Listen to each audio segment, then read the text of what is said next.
Hello বন্ধুরা, আজ একটা খুব গুরুত্বপূর্ণ টপিক আমি তোমাদের পড়াবো। যে কোনো অণু সেই অণুর যে কেন্দ্রীয় পরমাণু থাকে তার হাইব্রিডাইজেশন অর্থাৎ সংকরায়ন কী করে বার করতে হয়। এর থেকে বিভিন্ন পরীক্ষায় এমসিকিউ টাইপের প্রশ্ন আমাদের দিয়ে দেবে। তা চলো শুরু করি। তাহলে দেখো, প্রথমে শেখার চেষ্টা করি, তারপরে আমরা এক্সাম্পল দেব। তোমরা চেষ্টা করবে, ভিডিও পজ করে চেষ্টা করবে, তারপর আমার অ্যান্সারটা দেখবে। দেখো, হাইব্রিডাইজেশন মানে হচ্ছে কি সংকরায়ন, মানে সংকর কক্ষক তোমাকে বার করতে দেবে। এর হিস্ট্রি অনেক বড়, কিন্তু অত হিস্ট্রির মধ্যে আমরা যাব না।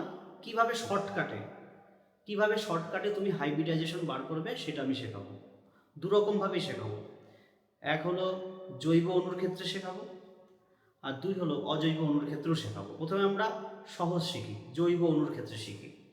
যেমন ধরো তোমাকে দেওয়া হলো CH4, তোমাকে আমরা দিলাম কি CH4, এটা মিথেন জৈব অণু। দেখো CH4 এর যদি স্ট্রাকচার করো দেখা যায় কি এরকম ভাবে চতুস্তলকীয় ভাবে থাকে। কিভাবে থাকবে? চতুস্তলকীয় ভাবে থাকবে, এই যেরকম, মানে হাইড্রোজেন 4টে সিঙ্গেল বন্ডে থাকবে। এই সিঙ্গেল বন্ড থাকা মানে এগুলো হচ্ছে কি সিগমা বন্ড। তাহলে আমরা দু ধরনের বন্ড পড়বো সমযোজী বন্ধন, একটা হলো সিগমা বন্ড আর একটা হলো কি পাই বন্ড। মনে রাখবে, যদি সিঙ্গেল বন্ড থাকে তাহলে এর মধ্যে একটি সিগমা বন্ডই আছে।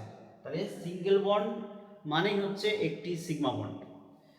তুমি যদি কোনো জায়গায় দেখো ডবল বন্ড আছে, তাহলে এর মধ্যে রয়েছে কি একটি সিগমা বন্ড, একটি পাই বন্ড। কোনো জায়গায় তুমি যদি দেখো ট্রিপল বন্ড রয়েছে, তাহলে তুমি কি দেখবা এর মধ্যে সবসময় সিগমা বন্ড একটাই থাকবে। এটা হলো আসল কথা, সবসময় সিগমা বন্ড কি থাকবে? একটাই থাকবে। তাহলে এর মধ্যে আমাদের একটা সিগমা থাকবে, তাহলে দুটো পাই থাকবে। আর হাইব্রিডাইজেশন বার করতে গেলে পরে তোমাকে সিগমা বন্ড গুনতে হবে। কি বললাম? হাইব্রিডাইজেশন বার করতে গেলে তোমাকে সিগমা বন্ড গুনতে হবে। যদি কোনো জায়গায় দেখো দুটি সিগমা রয়েছে, তাহলে সংকরায়ন হবে কি sp সংকরায়ন হবে। কোনো জায়গায় দেখো যদি তিনটে সিগমা রয়েছে, তাহলে তুমি দেখবে এটা সংকরায়ন কত হবে sp2। কোনো জায়গায় দেখলে 4টে সিগমা বন্ড রয়েছে, তাহলে তোমার সংকরায়ন কত হবে sp3। কোনো জায়গায় দেখলে 5টা সিগমা বন্ড রয়েছে, তুমি সংকরায়ন কি হবে sp3d। কোনো জায়গায় 6টা সিগমা বন্ড, তাহলে তোমার সংকরায়ন হবে কি sp3d2। তাহলে ঠিক একই রকম ভাবে এই যে মিথেন যৌগটা এঁকেছি, এই যে মিথেন অণুটা, তাহলে এগুলো সব সিঙ্গেল বন্ডে রয়েছে হাইড্রোজেনগুলো, তাহলে এর মধ্যে সবাই সিগমা বন্ড, এখানে সবাই সিগমা বন্ড, মানে এর মধ্যে 4খানা সিগমা বন্ড রয়েছে। তাহলে 4খানা সিগমা বন্ড থাকলে পারে কোন সংকরায়ন হবে? sp3 হবে। তাহলে মিথেনের যে কেন্দ্রীয় পরমাণু কার্বন, এই কার্বনের সংকরায়ন কি হচ্ছে বলো? sp3 হচ্ছে। বোঝা গেল? ঠিক একই রকম ভাবে আমরা আরো কিছু জৈব অণু দেখি, একটু বড় ধরনের অণু দেখি আমরা একটু। ধরো এখানে CH3, CH double bond CH2। আমরা এই কার্বনের সংকরায়ন বার করব, এই কার্বনের সংকরায়ন বার করব, এই কার্বনের। তাহলে এটা বার করতে গেলে আমাকে প্রথমে ভেঙে লিখতে হবে। এই সবসময় সিঙ্গেল বন্ডেই থাকবে, এটা মাথায় রাখতে হবে। এই সবসময় কি থাকবে? সিঙ্গেল বন্ডেই থাকবে। তাহলে এটা ভেঙে লিখি আগে। তাহলে C 3টে বন্ড আছে এখানে, C এখানে 3টে বন্ড রয়েছে।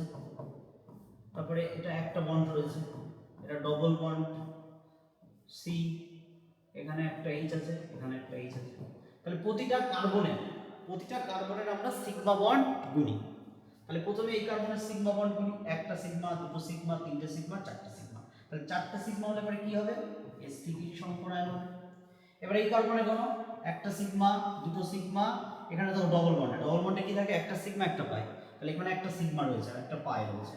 তাহলে একটা সিগমা, দুটো সিগমা, তিনটে সিগমা। তাহলে তিনটে সিগমা হলে পরে কি হবে বলো? sp2 সংকরায়ন হবে। আর এখানেও গুনি, তাহলে একটা সিগমা, দুটো সিগমা, তিনটে সিগমা, তাহলে এও কি সংকরায়ন হবে বলো? sp2 সংকরায়ন হবে। আরো কিছু যৌগ দেখি, আরো ক্লিয়ার হবে তাহলে আমাদের। ধরো তোমাকে এটা দেয়া হলো HC triple bond C single bond CH2 double bond CH2, এরকম ভাবে তোমাকে দেবে। তাহলে আমি প্রথমেই কি করব? এগুলোকে ভেঙে লেখার চেষ্টা করব, প্রথম ভেঙে লেখার চেষ্টা করব। তারপরে কিন্তু আমরা প্র্যাকটিস করতে করতে দেখলে পরে বুঝতে পারবো কোথায় কি সিগমা বন্ড আছে। তাহলে আমি একটু প্রথমে ভাঙি, এই যে এইচ এরকম হবে, এই যে সি, এখানে এইচ, এটা double bond C, H, H. তাহলে প্রথমে এই এখানে বলি একটা সিগমা, এখানে কি থাকে মূলত ট্রিপল বন্ডে একটা সিগমা থাকে, দুটো পাই বন্ড থাকে। তাহলে দুটো সিগমা পেয়েছো, তাহলে কি সংকরণ হবে ওটা? sp সংকরণ হবে। এবার এই কার্বনে কোনো একটা সিগমা, দুটো সিগমা, তাহলে এটাও কি হবে? sp সংকরণ হবে। এখানে সিগমা কোনো একটা, দুটো, তিনটে সিগমা, ডবল বন্ডে একটা সিগমা থাকে, একটা পাই থাকে, তাহলে এর সংকরণ কি হবে বলো? sp2। তিনটে সিগমা বন্ড আছে, ঠিক একই রকম ভাবে এটা কোনো একটা সিগমা, দুটো সিগমা, তিনটে সিগমা, তাহলে এখানেও আমাদের sp2 হচ্ছে। তাহলে এইভাবে আমাদের জৈব যৌগের যে সমস্ত কার্বন পরমাণু রয়েছে সেগুলোর সংকরায়ন কিভাবে বার করতে হয় আমরা দেখলাম। এবার পরীক্ষায় প্রশ্ন কি দেবে, তোমাকে এরকম নাম্বারিং করে দেবে, এরকম করে তোমাকে নাম্বারিং করে দিয়ে বলবে 4 নম্বর কার্বনের সংকরায়ন নিম্নলিখিত কোনটি। অপশন দিয়ে দিল sp2, sp3, sp3d2, এরকমভাবে সংকরায়ন দিল, তোমাকে বার করে দিতে হবে। ঠিক এইরকমভাবে তোমরা বাড়িতে, আমি দুটো দিচ্ছি, তোমরা চেষ্টা করবে CH3, CH2, CH double bond, CH2, এই স্টার মারা এই কার্বনে বার করবে, এই কার্বনে বার করবে। তারপরে এটা করবে CH3, CH double bond, CH single bond, C triple bond, C, CH2, CH3, এই কার্বন বার করবে, এই কার্বন বার করবে, এই কার্বন বার করবে। ঠিক আছে, যেই কার্বনগুলোতে স্টার দেওয়া আছে। তাহলে অনেক ধন্যবাদ। এই ছিল আমাদের জৈব যৌগের কার্বনের কিভাবে সংকরণ বার করতে হয়। পরের পাঠে আমরা অজৈব যৌগের কিভাবে সংকরণ বার করতে হবে সেটা শেখাবো। টাটা।